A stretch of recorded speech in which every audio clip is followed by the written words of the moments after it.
الحمد للہ وحدہ والصلاة والسلام علی من لا نبی بعدہ وعلی آلہ وصحبہ اجمعین۔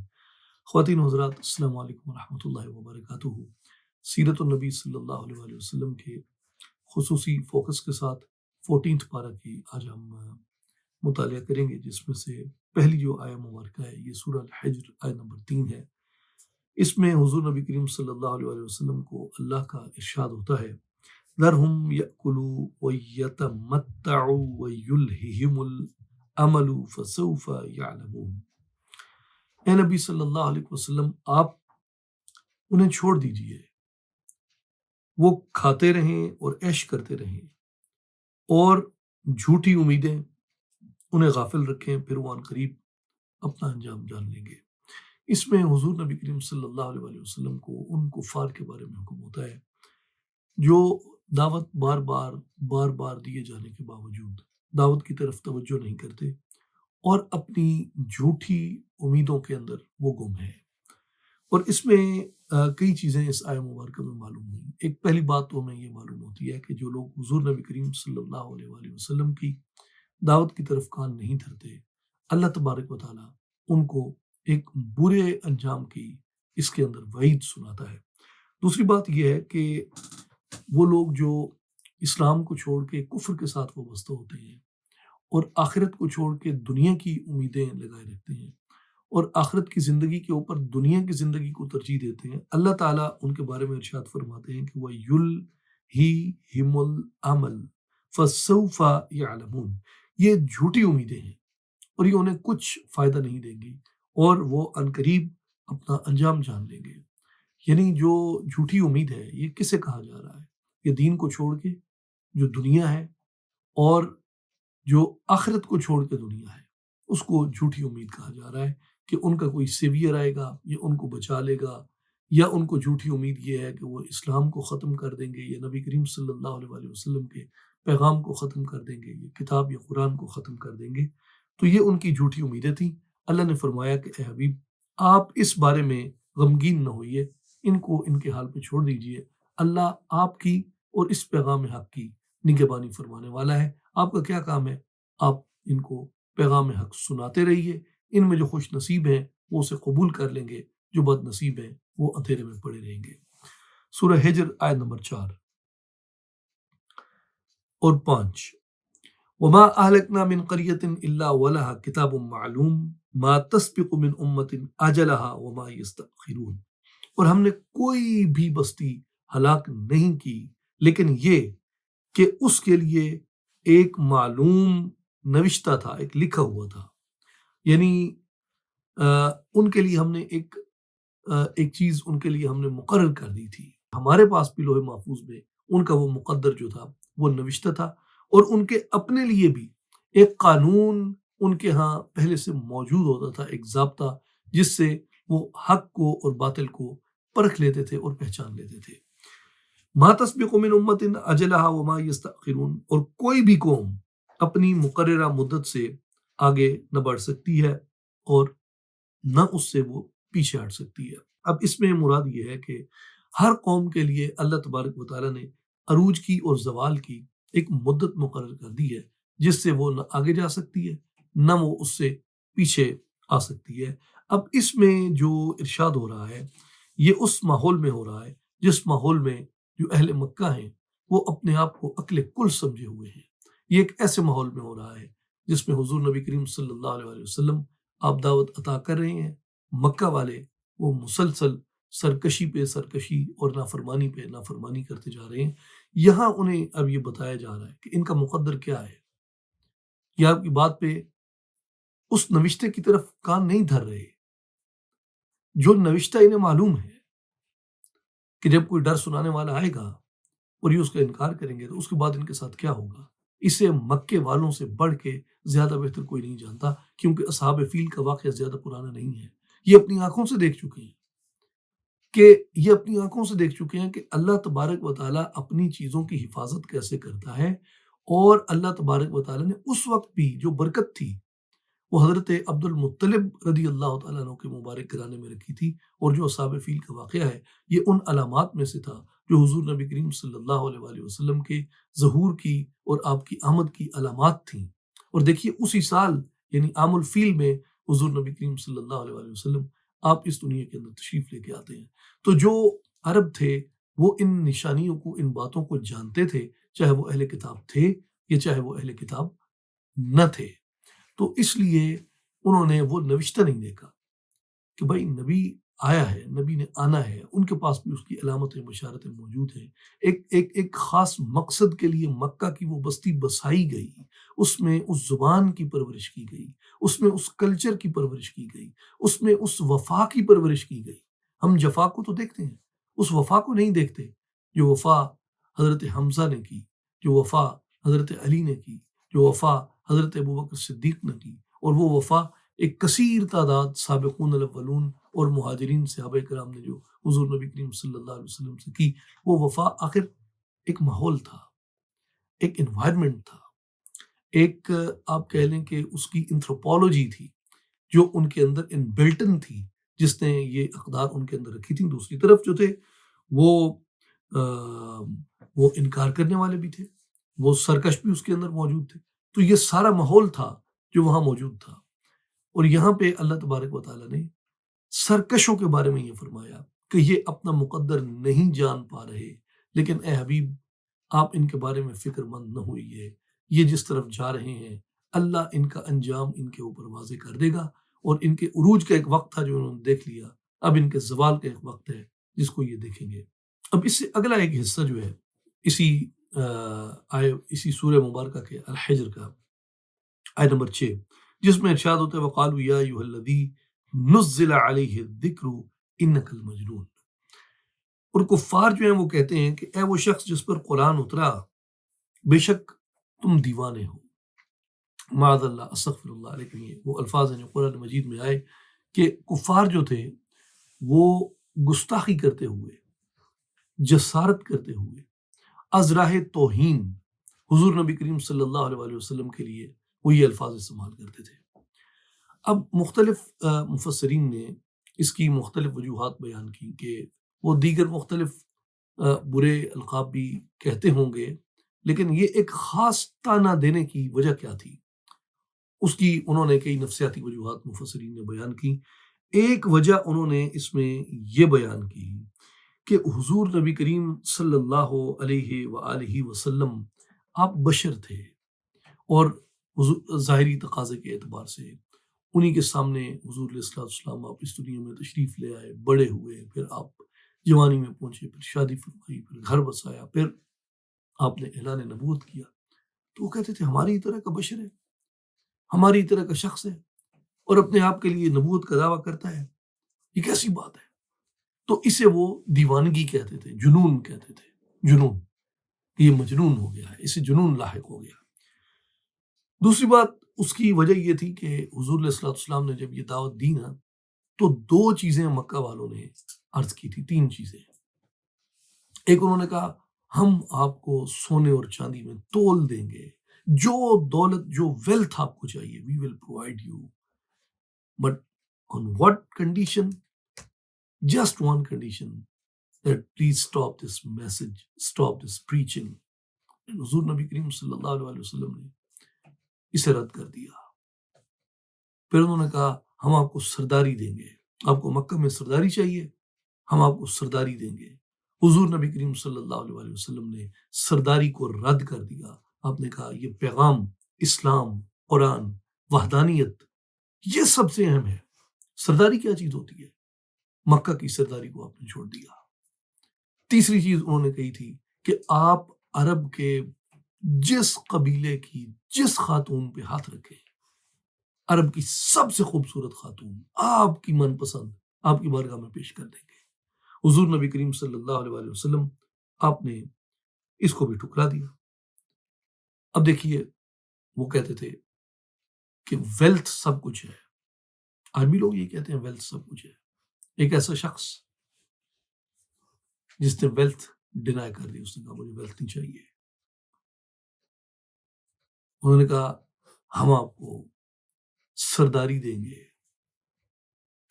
مکہ واز اے سٹی اسٹیٹ، جیسے آپ یہ گریک اسٹیٹس کے بارے میں پڑھتے ہیں نا، ایتھنز ہو گیا، اسپارٹنز ہو گئے، یہ چھوٹی چھوٹی سٹی اسٹیٹس تھیں گریک میں. اسی طرح اس ٹائم کے عرب کلچر میں کچھ تو بیدونز تھے. they were living alongside the high dunes or in the scattered in the mountains, but there were some city states as well, like Makkah and Medina. They were city states. تو انہوں نے کہا ہم آپ کو اس سٹی اسٹیٹ میں ایک معزز عہدہ دیں گے، ہم آپ کو سردار بنائیں گے. حضور نبی کریم صلی اللہ علیہ وسلم ریفیوزڈ.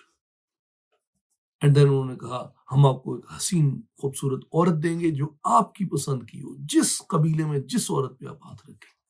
حضور علیہ الصلوۃ والسلام نے اسے بھی ریفیوز کر دیا. تو عربوں کے نزدیک تو عزت کا، شرافت کا، مرتبے کا یہی معیار تھا کہ دولت ہو، سرداری ہو اور خوبصورت عورت ہو. آج کی دنیا میں بھی یہی ہے. یعنی جو کفر کی سائیکی ہے نا، جو کفر کی سائیکالوجی ہے، کفر کی سائیکالوجی میں یہی تین چیزیں ہیں: ویلتھ، پاور اینڈ بیوٹی. چوتھی چیز آج تک کوئی نہیں. جو کفر کی مینٹیلٹی ہے اس کی سب سے بڑی یہی چیزیں جو ہیں وہ ڈیمانڈ ہے. اور وہ یہی تین چیزیں اس ٹائم بھی کفر کی سب سے بڑی ان کے نزدیک یہ چیز تھی کہ they were able to offer the most noble person in the Arab. انہوں نے کہا کہ ہم یہ آپ کو آفر کرتے ہیں، آپ لے لیں. حضور علیہ الصلوۃ والسلام نے ڈینائی کر دی تینوں چیزیں، سرداری بھی، ویلتھ بھی اور بیوٹی بھی. اب اس وجہ سے وہ یہ کہتے تھے کہ وَقَالُوا يَا أَيُّهَا الَّذِي نُزِّلَ عَلَيْهِ الذِّكْرُ إِنَّكَ لَمَجْنُونٌ. ہے وہ شخص جس پہ یہ کتاب نازل ہوئی ہے، یہ تو بالکل مجنون ہے، اس پہ تو جنون، اس کو جنون لاحق ہے. یہ ریزنز تھیں اس کے پیچھے. اچھا، ایک اور بات جو اس میں تھی کہ وہ یہ کہتے تھے کہ آپ اپنی زندگی بسر کریں، ہمیں اپنی زندگی بسر کرنے دیں. یہ ہبل، لات، منات، عزا، یہ ہمارے خدا ہیں، تم انہیں کچھ مت کہو، اپنی زندگی بسر کرو، ہمیں اپنی زندگی بسر کرنے دو، ورنہ اگر تم ان کے بارے میں برا کہو گے ہم تمہیں ستائیں گے. اب حضور نبی کریم صلی اللہ علیہ وسلم نے ان کا ستانا قبول کر لیا، وہ منظور کر لیا کہ مجھے ستاتے ہو پیغام حق کے پہنچانے کے لیے، پھر ستاتے رہو. تو وہ کہتے تھے کہ عورتوں کے حقوق کی بات نہ کریں، وہ کہتے تھے غلاموں پہ رحم کرنے کی بات نہ کریں. حضور کہتے تھے جانوروں پہ ایک متوازی جو ہے وہ سامان لادا جائے، متوازن، اس سے بڑھ کے نہ ہو. حضور علیہ السلام اب عورتوں کی قدر بیان کرتے، بچیوں کی، لڑکیوں کی، بیٹیوں کی محبت کو اجاگر کرتے ان کے دلوں میں. یہ عربوں کو قبول نہیں تھا. اب یہ وہ ساری باتیں تھیں جنہیں وہ کہتے تھے کہ یہ شخص اپنی لگژریز چھوڑ رہا ہے. ایک ویلتھی عورت کے ساتھ حضور کا نکاح ہوا تھا جو عرب کی سب سے مالدار لوگوں میں سمجھی جاتی تھی. وہ کہتے تھے کہ انجوائے یور لگژریز، اور ہم سے ویلتھ نہ لی، ہماری ڈیمانڈس کو تم نے ٹھکرا دیا، جو تمہارے پاس ہے اس کو تو برقرار رکھو. اسے بھی حضور علیہ الصلوۃ والسلام نے آپ نے پیغام حق کے لیے قربان کر دیا، جو کچھ تھا قربان کر دیا، حتیٰ کہ زندگی کا سکون تک. اور شیب ابی طالب کے جو 2 برس حضور نبی کریم علیہ السلام نے گزارے، کفار دیکھ دیکھ کے حیران ہوتے. اس لیے وہ کہتے، استہزاء کرتے ہوئے، حضور کا مذاق اڑاتے ہوئے وہ یہ کہتے کہ یہ کیسا جنون ہے، یہ کیسا جنون ہے، اس کو کچھ بھی نہیں چاہیے. لوگ ان باتوں کے لیے مرتے ہیں کہ ہمیں ویلتھ مل جائے، ہمیں سرداری مل جائے، ہمیں یہ چیزیں مل جائے. اور یہ شخص ہے، یہ کہتا ہے کہ ایک اللہ ہے، ایک یہ کتاب ہے، اور یہ میں نے پہنچانی ہے، اور مجھے ان میں سے کوئی چیز نہیں چاہیے. اور ایک اپنی وہ ایک بہترین لگژری زندگی بسر کر رہا ہے، اس کو بھی وہ ٹھکرا چکا ہے اس کام کے لیے. تو دوستو، یہ پیغام حق کے لیے قربانیاں تھیں حضور نبی کریم علیہ الصلوۃ والسلام کی، جن پہ حضور علیہ الصلوۃ والسلام نے، اللہ کے نبی تھے، حضور کے غلاموں کے غلاموں کے غلاموں کے غلام ان چیزوں کے اوپر کبھی سمجھوتا نہ کریں. وہ تو نبی مختار تھے، نبی مختار تھے، وہ تو تاجدار تھے، کائنات کے کل خزانوں کے قاسم تھے، وہ تو خزانے بانٹنے والے تھے. ان کو تو اللہ نے قرآن میں یہ اعلان کیا کہ نبی جسے چاہیں اپنے فضل سے غنی فرما دے. انہیں کن خزانوں کی کمی تھی؟ انہوں نے ان سب چیزوں کو ترک کر دیا، ان سب چیزوں کو چھوڑ دیا، ٹھکرا دیا. اس لیے جو عرب تھے ان کے لیے یہ بات ان کی سمجھ میں نہیں آتی تھی کہ یہ کیسے شخص ہے۔ دوستو آج بھی جو آدمی بھی پیغام حق کے ساتھ ہے، حق کے ساتھ ہے، اللہ کی دعوت دیتا ہے، اسے آفات کے لیے، مصائب کے لیے، مشکلات کے لیے تیار رہنا چاہیے، اور اسے اس بات کے لیے بھی تیار رہنا چاہیے اس کے ضمیر کی بولی لگے گی۔ بالکل پیغام حق دینے والے کے ضمیر کی بولی لگتی ہے۔ ہو نہیں سکتا کوئی آدمی حق کی بات کرتا ہو ظالموں کی بستی میں اور اس کے ضمیر کی بولی نہ لگے۔ ظالم پہلے ڈراتے ہیں، جب وہ دیکھتے ہیں اگلا نہیں ڈر رہا، زیادہ مضبوط دلیل پہ کھڑا ہے، پھر کہتے ہیں اچھا ہمارے جیسے بن جاؤ، ہمارے جیسے بن جاؤ۔ ظالم جو ہے وہ ضمیر کی بولی لگاتے ہیں، اور حق کے داعی کا وہاں کام کیا ہوتا ہے؟ حق کے داعی کا کام جو ہے وہ کیا ہوتا ہے؟ اس لیے علامہ اقبال رحمۃ اللہ علیہ نے کہا مفاہمت نہ سکھا جبر ناروا سے مجھے، میں سر بکف ہوں لڑا دے کسی بلا سے مجھے۔ وہاں جو ہے وہ سمجھوتا نہیں کرتا۔ علامہ اقبال فرماتے ہیں گفتند جہان ماں آیا با تو می سازد۔ اللہ نے ایک دن مجھ سے پوچھا، گفتند مجھ سے کہا گیا، آیا کہ جہان ماں آیا با تو می سازد، کیا میری دنیا تیرے ساتھ بنا کے رکھتی ہے؟ گفتم کے نمی سازد، میں نے کہا یہ میرے ساتھ بنا کے نہیں رکھتی۔ گفتند کے برہم زن، پھر مجھے حکم ہوا اسے بدل ڈال۔ جو حق کا پیغام لے کے آتا ہے نا، حق کا جو داعی ہوتا ہے، وہ حق کے اوپر کبھی سمجھوتا نہیں کرتا، حق سے کبھی پیچھے نہیں ہٹتا، چاہے جتنا تان کیا جائے اس میں، جتنا برا بھلا کہا جائے اس کو، جتنی اس کو تکالیف دی جائے، حق کا داعی حق سے پیچھے نہیں ہٹے گا۔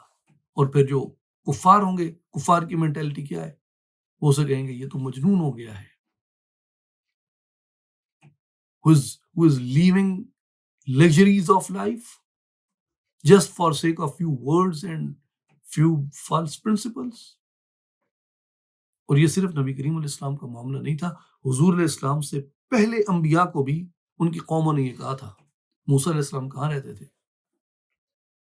موسیٰ علیہ السلام فرعون کے محل میں رہتے تھے نا، جہاں آپ کی والدہ نے آپ کو صندوق میں ڈالا، وہ صندوق بہ کے کس کے گھر میں آیا؟ دریا کس کے محل سے گزرتا تھا؟ پرورش کہاں پہ ہوئی حضرت موسیٰ علیہ السلام کی؟ فرعون کے محل میں ہوئی، اور وہاں پہ حضرت موسیٰ علیہ السلام اس محل کو چھوڑ کے چلے گئے، اللہ کی دعوت پہ لے کے آئے۔ تو اس نے کیا کہا فرعون نے؟ قال ان رسولکم الذی ارسل الیکم لمجنون، کہا بے شک یہ رسول جس کو تمہاری طرف بھیجا گیا یہ ضرور دیوانہ ہو گیا ہے، مجنون ہو گیا۔ حضرت موسیٰ علیہ السلام پہ جنون کا طعنہ کیا۔ اسی طرح سورہ القمر آیت نمبر 9 حضرت نوح علیہ السلام کے بارے میں فرمایا کذبت قبلہم قوم نوح فکذبوا عبدنا وقالوا مجنون وازدجر، اس سے پہلے نوح کی قوم نے ان کو جھٹلایا اور کہا کہ یہ دیوانہ ہے، اور حضرت نوح علیہ السلام کو انہوں نے دھمکیاں دی، اور حضور نبی کریم علیہ السلام کے لیے بھی انہوں نے اسی طرح کی باتیں کی۔ لیکن اللہ تبارک و تعالیٰ نے ان کفار کا جواب دیا۔ ان کفار کا جواب دیتے ہوئے میرے مالک نے کہا وما انت بنعمت ربک بمجنون، اے حبیب آپ ہرگز اپنے رب کی نعمت سے دیوانے نہیں ہیں، مجنون نہیں ہیں۔ اور اس لیے یہ جواب تھا ان لوگوں کا جو حضور علیہ السلام کی ذات میں اس بات کا طعن کیا کرتے تھے۔ آگے آئیے سورہ الحجر آیت نمبر 72، لعمرک انہم لفی سکرتہم یعمہون، اے حبیب مکرم صلی اللہ علیہ وسلم آپ کی عمر مبارک کی قسم کہ یہ لوگ قوم لوط کی طرح اپنی بدمستیوں کے اندر سرگرداں ہیں۔ کیونکہ اس آیت کریمہ پہ ہم نے تمہیدی گفتگو میں آپ کو یاد ہوگا بات کی، جس میں اللہ تبارک و تعالیٰ نے حضور نبی کریم صلی اللہ علیہ وسلم کی زندگی کی قسم کھائی ہے، حضور کی حیات مبارک کی قسم کھائی ہے۔ جیسے والعصر میں کہا والعصر، زمانے کی قسم۔ اس پہ کئی مفسرین نے یہ فرمایا کہ یہاں زمانے سے مراد، وقت سے مراد وہ وقت ہے جس وقت میں حضور نبی کریم علیہ السلام تھے۔ تو مراد کیا ہے؟ اے حبیب اس وقت کی قسم، اس زمانے کی قسم جس میں آپ جلوہ فرما ہے۔ اور یہاں واضح طور پہ کہا اے حبیب صلی اللہ علیہ وسلم آپ کی عمر مبارک کی قسم۔ تو ایک بات تو ہمیں یہ یاد رکھنی چاہیے کہ اللہ تبارک و تعالیٰ نے حضور کی پوری زندگی کی قسم کھائی ہے، پوری زندگی کی قسم کھائی ہے۔ اس میں حضور کی وہ زندگی بھی آ جاتی ہے جو حضور نے عالم ارواح سے قبل بسر کی، یعنی جسے صوفیاء کی زبان میں آیان ثابتہ یا آیان ثابتہ سے بھی قبل کا زمانہ کہا جاتا ہے۔ جب کتم غیب تھا اس کے بعد آیان ثابتہ کا زمانہ ہے، اور اس کے بعد حقیقت محمدیہ صلی اللہ علیہ وآلہ وسلم تو کب سے موجود ہے، کون جانے اس کی زندگی کیا ہے، کون جانے اس کی عمر کتنی ہے۔ اور حضور علیہ الصلوۃ والسلام پھر آپ عالم ارواح میں تشریف لائے، اور وہاں جو حضور نے زندگی بسر کی، پھر عالم ارواح سے حضور علیہ الصلوۃ والسلام اس کائنات، اس دنیا کے اندر تشریف لے کے آئے، حضور نے اس دنیا میں جو زندگی بسر کی، پھر حضور علیہ الصلوۃ والسلام اس دنیا سے برزخ میں تشریف لے کے گئے، جہاں آج آپ اپنی روح مبارک و جسد شریف کے ساتھ موجود ہیں۔ اس مقام وہ بھی حضور کی ایک برزخی زندگی ہے، یعنی ٹرانزیشنل ورلڈ۔ پھر حضور علیہ الصلوۃ والسلام آپ برزخ سے آپ عالم آخرت میں تشریف لے کے جائیں گے، پھر وہاں آپ زندگی بسر فرمائیں گے۔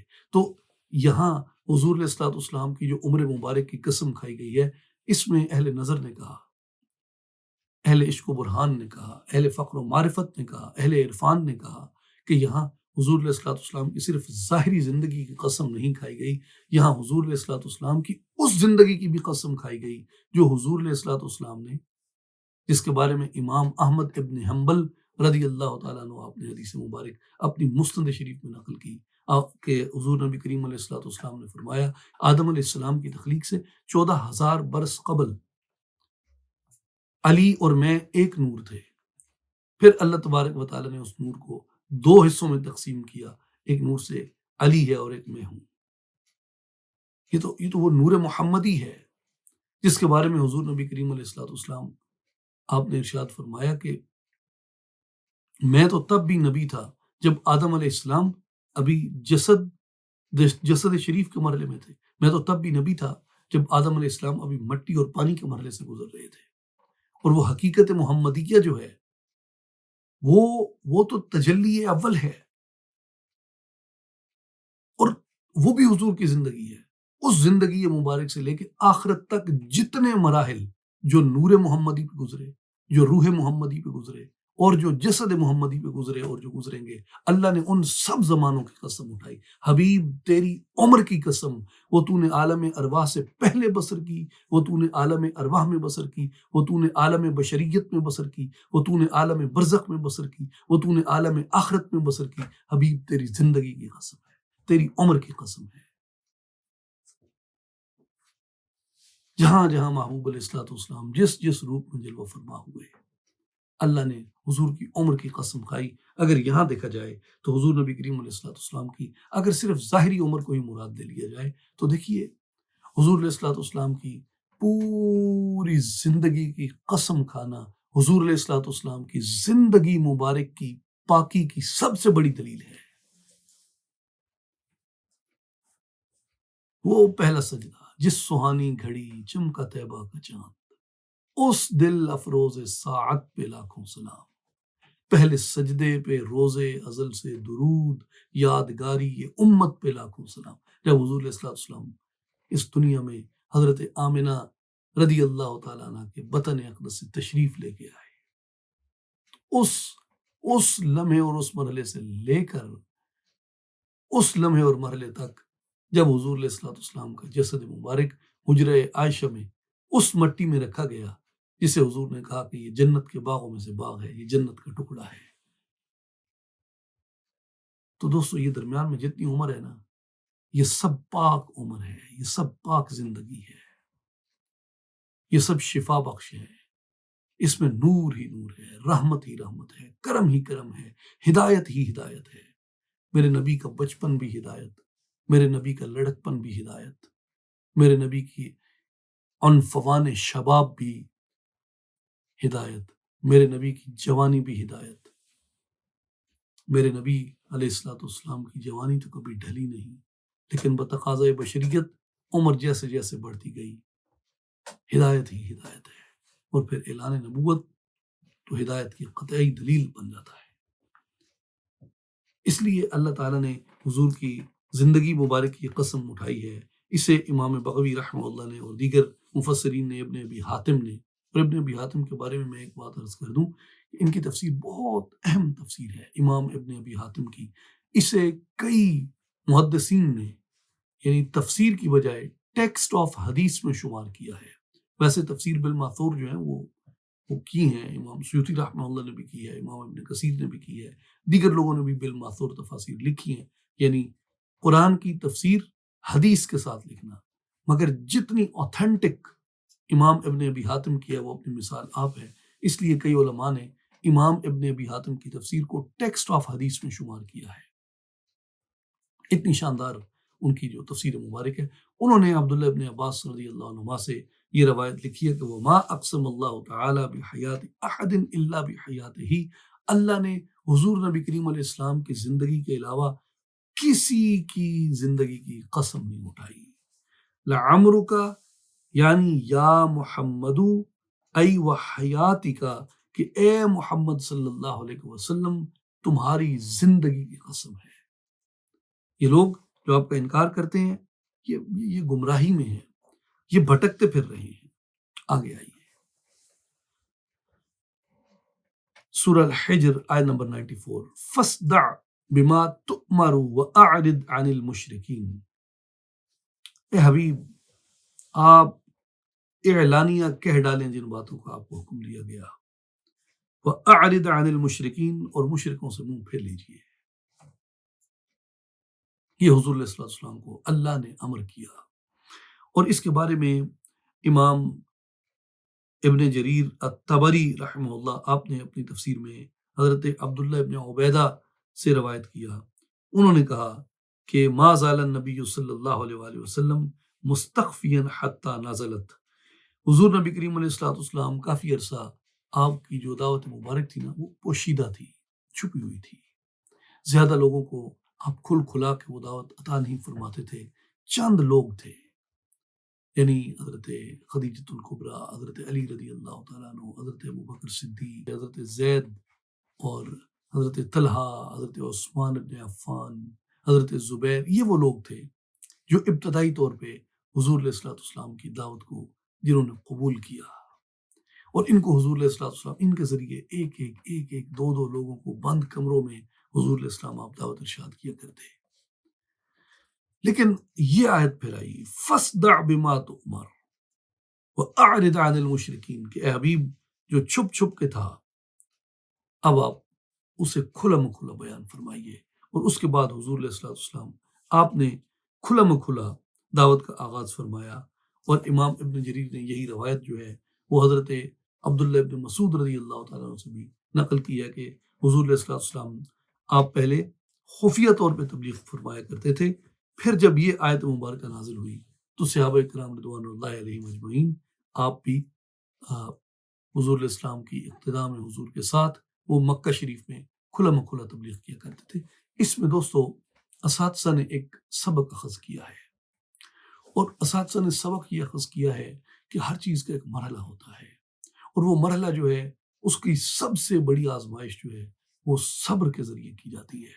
اب حضور علیہ السلام نبی تھے، آپ کو بھی پتا تھا، آپ کے صحابہ کو بھی پتا تھا، مگر دعوت جو تھی اسے مرحلہ وار آگے بڑھانا تھا، بالترتیب آگے بڑھانا تھا، ایک گریجولی اسے آگے بڑھانا تھا. ایک پروسیس تھا جس پروسیس کے ساتھ اسے آگے بڑھانا تھا. تو اس کے لیے اللہ تعالیٰ نے پہلے کیا کہا، حبیب پہلے ان لوگوں کو تیار کر لیجئے جو ابتدا میں آپ کے ارد گرد آئیں گے.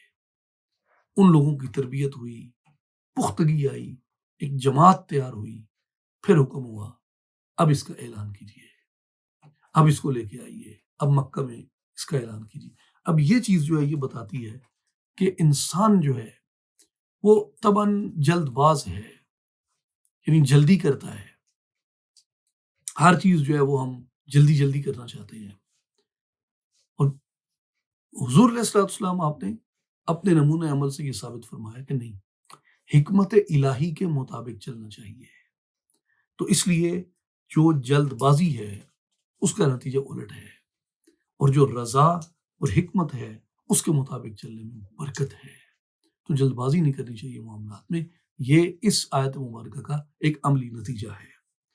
آگے آئیے سورہ الحجر آیت نمبر 95، ارشاد مبارک ہوتا ہے انا کفیناک المستہزئین، اے حبیب صلی اللہ علیہ وسلم یہ جو آپ کا مذاق اڑاتے ہیں یہ لوگ، آپ ان کے بارے میں فکر نہ کیجیے کہ یہ کیا کرتے ہیں اور کیوں کرتے ہیں اور ان کا کیا ہوگا۔ اے حبیب ان کو ان کے انجام تک پہنچانے کے لیے آپ کا اللہ کافی ہے، آپ کے ذمہ جو دعوت ہے آپ وہ دعوت پھیلائیے۔ اور یہ محدثین نے اور مفسرین نے یہ لکھا ہے کہ یہ ایک جماعت تھی پوری جو مکہ میں حضور نبی کریم علیہ السلام کو ایذا دیتی تھی، حضور کو تکلیف پہنچاتی تھی، حضور کا ٹھٹھا بناتی، مذاق بناتی، اس دعوت کے اوپر تان کرتے یہ لوگ۔ اور ان میں انہوں نے بعض کے نام بھی لکھے ہیں، ولید ابن مغیرہ، عاص ابن وائل، ابو زمعہ، اور جو اسود ابن مطلب تھا، حارث ابن عیطلہ، اسود ابن عبد یغوث، حارث ابن عدی، اور اس طرح کے لوگ تھے۔ یہ حضور علیہ السلام کا مذاق اڑایا کرتے، اور اللہ نے کیا کہا، یہ میرے محبوب کا مذاق اڑاتے ہیں۔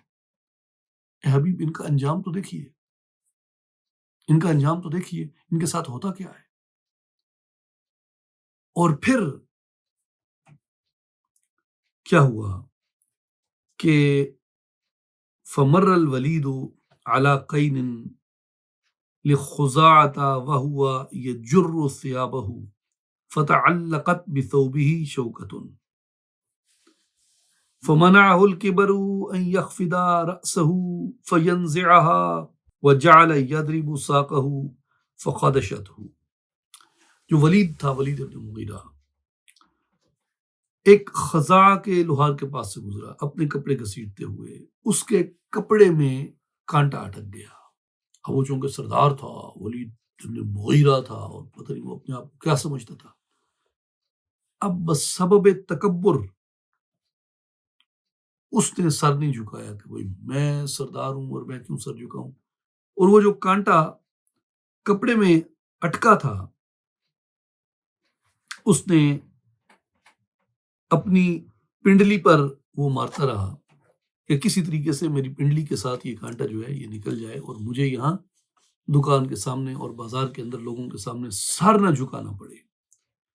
اب وہ اپنی ایک پنڈلی کے ساتھ اس کانٹے کو کپڑے سے نکالنے کے لیے زور لگا رہا تھا، اور کیا ہوا کہ اس کی رگ کے اندر چلا گیا وہ کانٹا،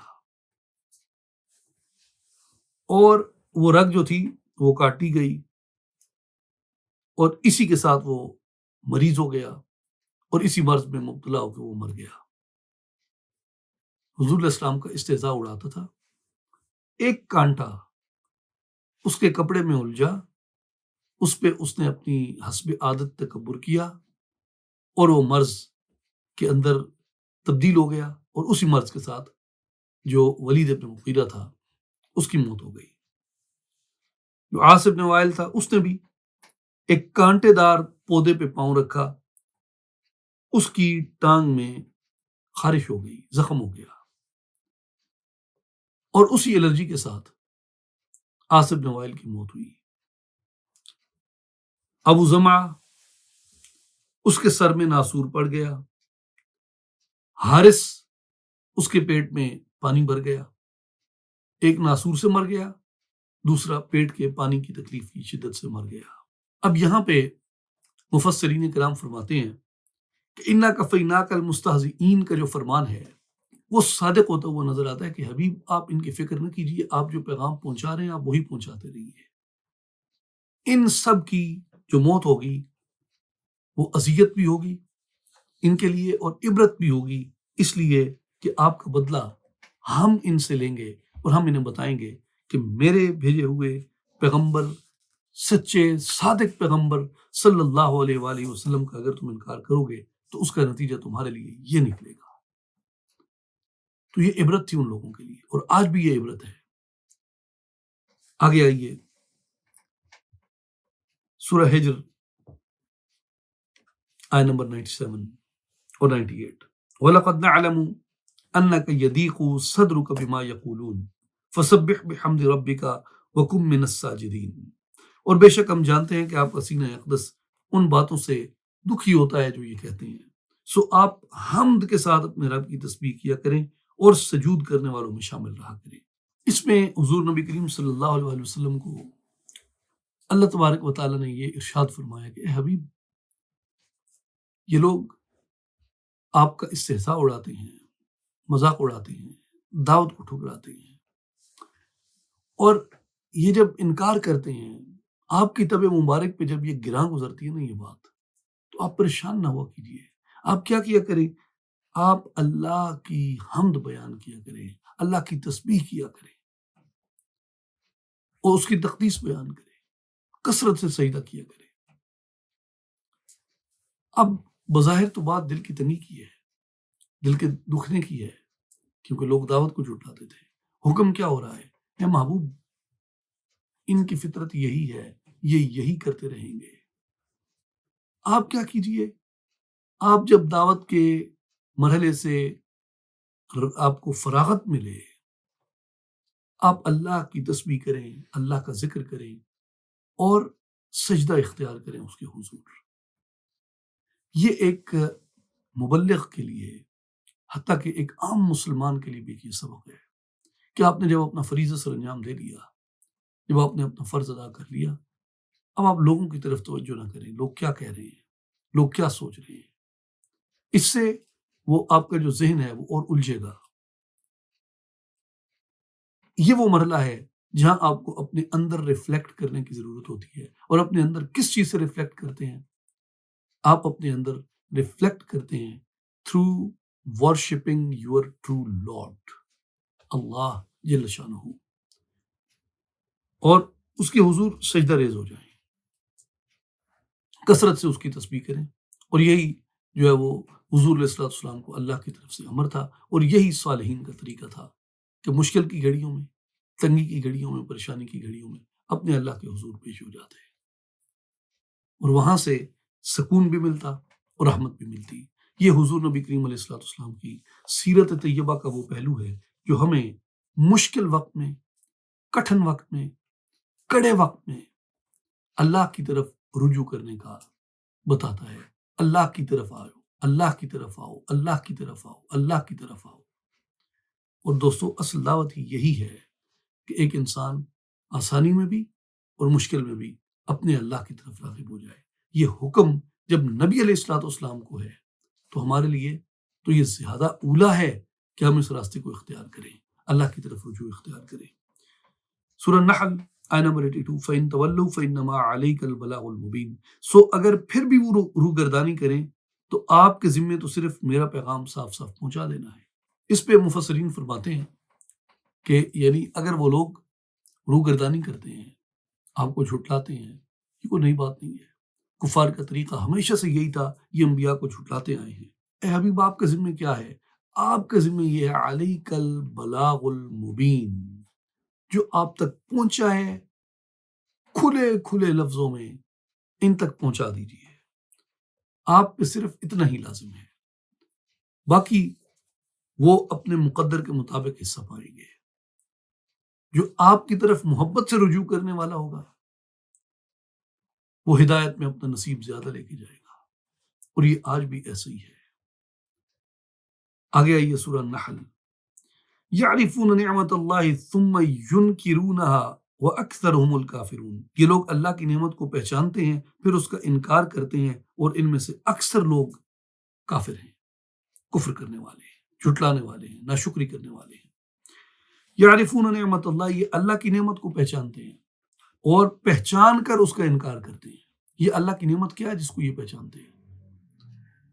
کیا انہوں نے روٹی کا انکار کیا، گندم کا انکار کیا، دودھ کا انکار کیا، گیہوں کا، لہسن کا، گوشت کا انکار کیا؟ کس چیز کا انکار کیا انہوں نے؟ یہ تو ساری نعمتیں تھیں، ان کا تو انہوں نے انکار نہیں کیا۔ دولت تھی، دولت کا تو انکار نہیں کیا۔ نام و نسب تھے، نام و نسب کا تو انکار نہیں کیا۔ کس چیز کا انکار کیا؟ کون سی نعمت تھی جس کا انہوں نے انکار کیا؟ یعرفون نعمت اللہ، اور وہ نعمت ایسی تھی جسے وہ پہچانتے بھی تھے، جانتے تھے نعمت کو، یہ نعمت ہے، پھر بھی انکار کیا۔ اس کے اوپر تقریباً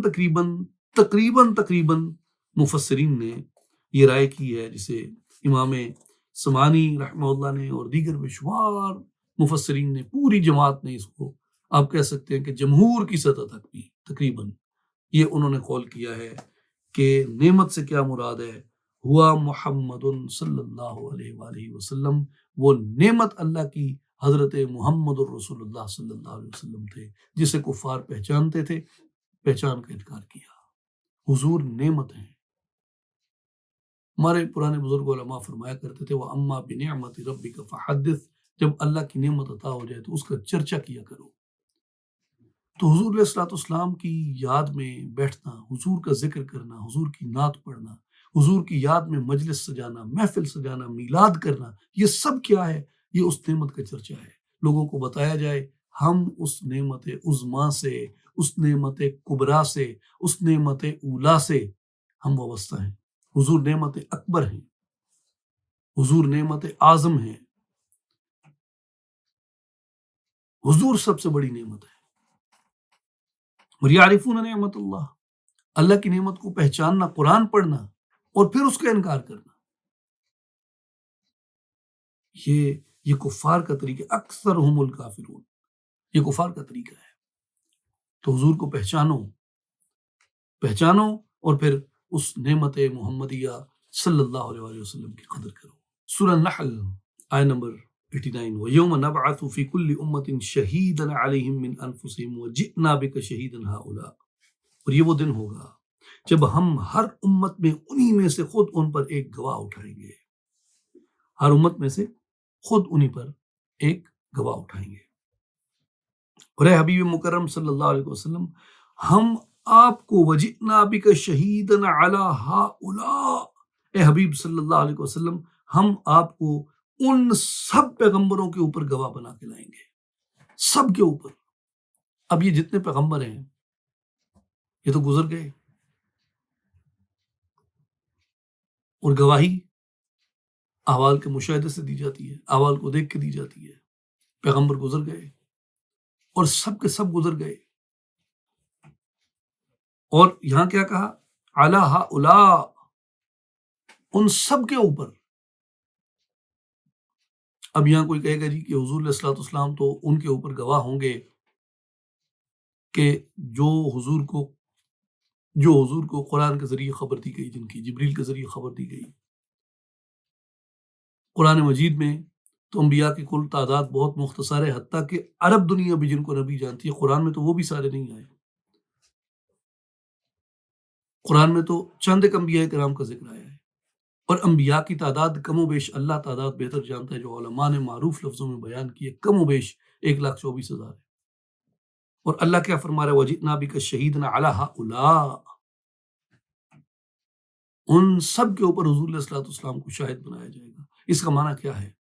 اس کا معنی عرفاء یہ فرماتے ہیں کہ اپنے ظاہری معنوں کے ساتھ اگرچہ علماء نے اسے محدود کیا ہے کہ حضور علیہ الصلوۃ والسلام اس علم غیب سے جو اللہ نے آپ کو عطا فرمایا ہے، جو وحی میں جبریل امین لے کے آئے ہیں، اس غیب سے حضور علیہ الصلوۃ والسلام ان کی امتوں کے اوپر گواہ ہوں گے، مگر حقیقت کیا ہے؟ وہ صوفیہ فرماتے ہیں کہ اپنے کلی معنی کے ساتھ اس میں یہ حقیقت ہے کہ حضور علیہ الصلوۃ والسلام آپ بھلے عالم ارواح میں تھے، وہاں سے بھی آپ کل امتوں کے احوال کا اور ان کے انبیاء کا مشاہدہ فرماتے تھے، اور قیامت کے دن حضور علیہ الصلوۃ والسلام اس مشاہدے کے ساتھ شاہد الملک والملکوت و مشاہد الجبار والجبروت، حضور علیہ الصلوۃ والسلام اپنی ان صفات اعلیٰ کے ساتھ حضور علیہ الصلوۃ والسلام ان انبیاء اور ان کی امتوں کے احوال کے گواہ بن کے آئیں گے کہ چشم مصطفیٰ سے عالم ارواح میں بھی کچھ پوشیدہ نہ تھا، اور چشم مصطفیٰ سے عالم دنیا میں بھی کچھ پوشیدہ نہیں، اور چشم مصطفیٰ سے عالم برزخ میں بھی کچھ پوشیدہ نہیں، اور چشم مصطفیٰ سے آخرت میں بھی کچھ پوشیدہ نہ ہوگا۔ بروز حشر شفاعت کریں گے چن چن کر، ہر ایک غلام کا چہرہ حضور جانتے ہیں۔ حضور علیہ الصلوۃ والسلام ان سب کے اوپر شاہد ہو کے آئیں گے۔ تو اس لیے اللہ تبارک و تعالیٰ نے حضور علیہ الصلوۃ والسلام کے اس شرف کو بیان فرمایا ہے، اور یہ امام ابن کثیر رحمہ اللہ نے بیان فرمایا، وَهَذِهِ الْآيَةُ شَبِيهَةٌ بِالْآيَةِ الَّتِي انتہا الیہا عبداللہ ابن مسعود حین قرأ علی رسولہ صلی اللہ علیہ وآلہ وسلم صدر سورۃ النساء فلما وصل الى قوله فكيف اذا جئنا من كل امة بشهيد وجئنا بك على هؤلاء شهيدا، کہ حضرت عبداللہ ابن مسعود رضی اللہ تعالیٰ عنہ فرماتے ہیں کہ میں حضور نبی کریم علیہ الصلوۃ والسلام کی بارگاہ اقدس میں سورہ نساء کی ابتدائی آیات میں سے تلاوت کر رہا تھا، اور جب میں نے آیت نمبر 41 کے اس حصے کی تلاوت کی کہ فَكَيْفَ إِذَا جِئْنَا مِن كُلِّ أُمَّةٍ بِشَهِيدٍ، اور کیسا وہ منظر ہوگا کہ جب ہر امت کے اوپر ایک گواہ لایا جائے گا، وَجِئْنَا بِكَ عَلَىٰ هَٰؤُلَاءِ شَهِيدًا، اور آپ کو تمام کے اوپر گواہ بنا دیا جائے گا۔ فقال له رسول اللہ صلی اللہ علیہ وسلم حسبك، تیرے لیے اب یہی کافی ہے۔ فقال ابن مسعود رضی اللہ عنہ فالتفت فاذا عیناہ تذرفان، کہ وہ فرماتے ہیں کہ جب میں نے مڑ کے دیکھا تو یہ آیت مبارکہ سننے کے ساتھ حضور نبی کریم علیہ الصلوۃ والسلام کی مبارک آنکھوں سے آنسو رواں تھے۔ یہ مقام و مرتبہ اللہ نے حضور کو عطا کیا، جس کے شکرانے میں حضور کی مبارک آنکھوں سے آنسو رواں تھے۔ یہ کن آنکھوں سے آنسو آئے ہیں؟ جس کے لیے مولانا احمد رضا خان رحمہ اللہ نے فرمایا ہے کہ دم نکل جانے کی جا ہے آہ کن آنکھوں سے وہ ہم سے پیاسوں کے لیے آنسو بہاتے جائیں گے۔ دم نکل جانے کی جا، ارے خدا کے بندو، یہ مر جانے کا مقام ہے، دم نکل جانے کا مقام ہے۔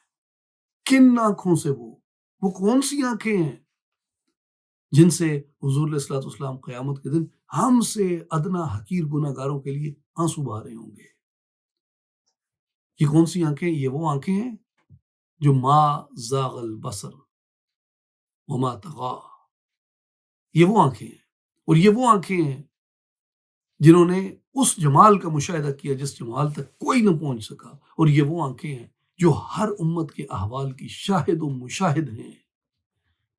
یہ وہ آنکھیں ہیں جو نور ہیں، جن کے امتیوں کو یہ شان ہے کہ اللہ تبارک و تعالیٰ فرماتا ہے کہ میں ان کی آنکھ بن جاتا ہوں جن سے وہ دیکھتا ہے۔ صحیح بخاری میں حدیث قدسی کہ میں ان کی آنکھ بن جاتا ہوں جن سے وہ دیکھتے ہیں۔ ایک ایسے درجے کو پانے والا مومن حضور کے غلام کی یہ شان ہے، حضور کی آنکھوں کا کیا عالم ہوگا؟ دم نکل جانے کی جا ہے آہ کن آنکھوں سے وہ احوال کائنات کا مشاہدہ کرنے والی آنکھیں، وہ امتوں کے احوال کا، انبیاء کے احوال کا مشاہدہ کرنے والی آنکھیں ہم سے گناہ گاروں کے لیے آنسو بہا رہی ہوں گی اس دن۔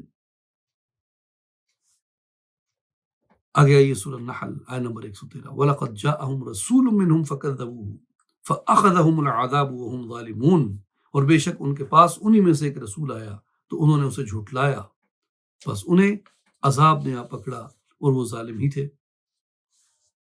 اس پہ الہدایہ الی بلوغ النہایہ میں امام محمد مکی بن ابی طالب الاندلسی القرطبی رحمہ اللہ نے فرمایا کہ رسول منہم، اس سے مراد حضور نبی کریم علیہ الصلوۃ والسلام کی ذات اقدس ہے۔ من انفسہم یعرفونہ و یعرفون نسبہ و صدق لہجتہ فدعاہم الی الحق، اس سے مراد حضور نبی کریم علیہ الصلوۃ والسلام کی ذات ہے جنہیں وہ جانتے تھے، آپ کے نسب سے، آپ کے لہجے کی سچائی سے واقف تھے، اور حضور علیہ الصلوۃ والسلام نے انہیں حق کی طرف بلایا، مگر یہ لوگ کیا ہوئے؟ فَكَذَّبُوهُ فَأَخَذَهُمُ الْعَذَابُ، انہوں نے جھٹلایا۔ جھٹلانے سے کیا مراد ہے؟ جھٹلانے سے مراد یہ ہے کہ انہوں نے حضور نبی کریم علیہ الصلوۃ والسلام کو، قرآن کو، اسلام کو، شریعت مصطفی کو جھٹلایا۔ فَأَخَذَهُمُ الْعَذَابُ، اس سے کیا مراد ہے؟ فرمایا کہ وَقُتِلُوهُمْ يَوْمَ بَدْرٍ بِالسَّيْفِ، کہ یہ بدر کے دن تلوار سے قتل کیے گئے۔ یہ اللہ کا عذاب تھا کفار کے اوپر، اللہ کا عذاب تھا کفار کے اوپر، اور ان ہٹ دھرموں، ضدیوں کے اوپر عذاب تھا جن کی نسلوں نے بعد میں کلمہ پڑھا، وہ اسی نبی کو جھٹلاتے تھے۔ یہ فرمایا کہ یہ کیا ہے؟ یہ قتلوہم یوم بدر بالسیف، یہ کیا ہے؟ اخذہم العذاب، یعنی بدر کے دن ان کا قتل کیے جانا یہ ان کے اوپر عذاب الہی کی گرفت تھی۔ وہم ظالمون ای مشرکون، یہ ظالم ہیں، یعنی یہ مشرک ہیں، اور شرک سب سے بڑا ظلم ہے جو کفار کیا کرتے تھے۔ اور آگے النحل آیت نمبر 125 جو آج کی درس مبارک کی آخری آیت ہے، ادعو الی سبیل ربک بالحکمت والموعظۃ الحسنۃ وجادلہم باللتی ہی احسن، اے رسول معظم صلی اللہ علیہ وسلم، آپ اپنے رب کی راہ کی طرف حکمت اور عمدہ نصیحت کے ساتھ بلائیے، اور ان سے بحث بھی اگر ہو تو اس انداز سے کیجیے جو نہایت حسین ہو۔ ادعو، دعوت دیجیے، کدھر؟ الی سبیل ربک، رب کی راہ کی طرف۔ کیسے؟ حکمت کے ساتھ، والموعظۃ الحسنہ، عمدہ نصیحت کے ساتھ، حکمت کے ساتھ دعوت دیتے ہیں۔ اور موعظۃ الحسنہ، یعنی موعظۃ الحسنہ کو اگر آپ کیٹیگرائز کریں، عمدہ نصیحت میں کیا کیا چیزیں آتی ہیں؟ یہ آج کل ہمارے جو واعظین چٹکلے اور جگتیں اور گندے گھٹیا نہایت درجے کے گرے ہوئے لطیفے منبر رسول پہ بیٹھ کے سنا کے ایک سستی شہرت کے پیچھے بھاگتے ہیں، گالیاں نکالتے ہیں، دشنام ترازی کرتے ہیں، وہ ایسی زبان استعمال کرتے ہیں جو ایک عام گنہگار انسان کو بھی نہیں کرنی چاہیے۔ وہ سنت رسول سجا کے، دینی حلیہ بنا کے، امامہ سجا کے، وہ خود کو عالم کہہ کے، مولوی کہہ کے، اور یہ لوگ اس طرح کی یہ جو ٹھٹھا ہے، یہ موعظۃ الحسنہ کے موافق نہیں ہے۔ یہ باتیں موعظۃ الحسنہ کے خلاف ہے، اور جو بھی شخص ایسا کر رہا ہے وہ قرآن کی بنیادی نصیحت کے خلاف جا رہا ہے کہ ایک واعظ کو، ایک مبلغ کو کیسا ہونا چاہیے، زبان کی اصلاح کے ساتھ۔ وَجَادِلْهُمْ بِالَّتِي هِيَ أَحْسَنُ، اگر بحث بھی مقصود ہو تو ایسی بحث کی جائے جو احسن ہو۔ احسن کی کیا تعریف ہے؟ احسن کی کیا تعریف ہے؟ احسن کی تعریف ہے جو پولائٹ ہو، جو ڈسگسٹنگ نہ ہو، جو ڈس آنرنگ نہ ہو، جو ڈس ریسپیکٹنگ نہ ہو۔ احسن سے مراد یہ ہے جو اگلے کی عزت افزائی کرنے والی، اس کی قدر کرنے والی، محبت سے کی گئی بات، صبر سے کی گئی بات، لحاظ سے کی گئی بات، تمیز سے کی گئی بات، اخلاق سے کی گئی بات، ایک حد میں رہ کر کی گئی بات، صبر کے پیمانے پہ تول کے کی گئی بات، رحمت کے، فضل کے، جوڑنے کے، صلح کے پیمانے پہ تول کے کی گئی بات۔ اور کئی احکام ہیں قرآن مجید میں، ایک دوسرے کو برے القاب سے نہ پکارو، ایک دوسرے کو گالیاں مت دو۔ یہ بنیادی فریضہ ہے ان کا جو کیا کرتے ہیں، سبیل ربک، یعنی اپنے رب کی، آپ کے رب کی طرف جو بلاتے ہیں، اس کی جو دعوت دیتے ہیں، ان کا یہ بنیادی علامات ہیں ان کی۔ اور حضور کو اللہ کی براہ راست یہ نصیحت ہے، اور حضور کا جو امتی ہے، جو خود کو مبلغ کہتا ہے، عالم کہتا ہے، مولوی کہتا ہے، شیخ کہتا ہے، اس پہ یہ لازم ہے کہ اس کی زبان جو ہے وہ سب سے پہلے اس نصیحت قرآنی کے پانی سے دھلی ہوئی ہو، اس کی خوشبو آتی ہے اس کی زبان سے، وہ بولے تو لوگ کہیں کہ جیسے کوئی آتا ہے نا آدمی اور اس نے کلکاسی عود لگایا ہوا ہوتا ہے، یا نوادر قدیمی عود لگایا ہوا ہوتا ہے، یا اس نے جواہر عنبر لگایا ہوا ہے، یا اس نے رودا وردہ لگایا ہوا ہے، لوگ دور سے پہچانتے ہیں خوشبو کو، ہاں بھائی اس نے فلاں عطر لگایا ہوا ہے، ہاں بھائی اس نے فلاں پرفیوم لگایا ہوا ہے۔ یہ لوگ جو اپنی زبانوں کو عطر قرآن سے تر کر لیتے ہیں، عطر سنت سے تر کر لیتے ہیں، عطر اخلاق نبوی سے تر کر لیتے ہیں، یہ وہ لوگ ہیں۔ یہ جب بولتے ہیں نا تو جیسے عطر کی خوشبو پھیل جاتی ہے اور پہچاننے والے پہچان لیتے ہیں، یہ جب زبان اس میں دھلی ہوئی ہوتی ہے، ڈھلی ہوئی ہوتی ہے، رچی بسی ہوئی ہوتی ہے، اس کو تر و تازہ کیا گیا ہوتا ہے، لوگ دور سے پہچان لیتے ہیں یہ اخلاق محمدی کی امین زبان بول رہی ہے۔ اس کی نرمی سے، اس کی مٹھاس سے، اس کی خوشبو سے، اس کی رحمت سے، اس کی صلح سے، وہ توڑتا نہیں ہے، وہ لڑاتا نہیں ہے، وہ بڑھ کے نہیں مارتا، وہ جوڑتا ہے، اخلاق سے، پیار سے، محبت سے قریب کرتا ہے۔ اس لیے میرے دوستوں اور بھائیوں، عالم کو پہچاننا چاہیے، اس کے اخلاق سے پہچاننا چاہیے۔ مولوی کون ہے؟ مولوی، یعنی مولا والا، اور مولا والا ہو کے اگر کوئی گالیاں نکالے، سخت زبان استعمال کرے لوگوں کے بارے میں، اپنے بارے میں، دینی سیاسی مخالفین کے بارے میں، وہ کیسے مولا والا ہے؟ وہ جیسے حدیث حدیث موضوع کو رعایتاً حدیث کہتے ہیں نا، وہ حدیث نہیں ہوتی، وہ حدیث موضوع ہوتی ہے، یعنی وہ گھڑی ہوئی بات ہے، حدیث نہیں ہے وہ، رعایتاً اسے حدیث کہا گیا، وہ تو حدیث کی کیٹیگری میں ہی نہیں آتی۔ یہ جو قرآن کی بنیادی نصیحتوں پہ عمل نہیں کرتا، وہ بس رعایتاً مولوی ہے، موضوع حدیث کی طرح۔ اس لیے یہ لازمی ہے کہ حضور علیہ السلام کا جو طریق تبلیغ تھا، مبلغین علماء اس کو اختیار کریں۔ ادعو الی سبیل ربک بالحکمت والموعظۃ الحسنۃ وجادلہم باللتی ہی احسن۔ اے رسول مکرم صلی اللہ علیہ وسلم، آپ اپنے رب کی راہ کی طرف حکمت اور عمدہ نصیحت کے ساتھ بلائیے، اور ان سے بحث بھی اگر مقصود ہو تو ایسے انداز میں کیجیے جو احسن ہو، ایسٹھیٹیکل ہو۔ احسن represents aesthetics, the highest state of aesthetics, یعنی جو جمالیات میں پروئی ہوئی زبان ہو۔ ان ربک هو اعلم بمن دل عن سبیلہ وهو اعلم بالمہتدین، اور بے شک آپ کا رب اس شخص کو بھی خوب جانتا ہے جو اس کی راہ سے بھٹک گیا، اور وہ ہدایت یافتہ لوگوں کو بھی خوب جانتا ہے کہ ہدایت یافتہ کون ہے اور بھٹکا ہوا کون ہے۔ اللہ تعالی ہمیں ہدایت یافتوں میں بنائے، اور ہماری زبان کو، ہماری باتوں کو حضور نبی کریم صلی اللہ علیہ وآلہ وسلم کے اخلاق اور حضور نبی کریم صلی اللہ علیہ وآلہ وسلم کی سنت کے مطابق وہ موعظہ حسنہ عطا فرمائے اور خوشبو اخلاق محمد عطا فرمائے صلی اللہ علیہ وسلم۔ ان اللہ و ملائکتہ یصلون علی النبی یا ایھا الذین آمنوا صلوا علیہ وسلموا تسلیما۔ اللہم صل علی سیدنا و مولانا محمد وعلی آل محمد مبارک وسلم، وآخر دعوانا ان الحمد للہ رب العالمین۔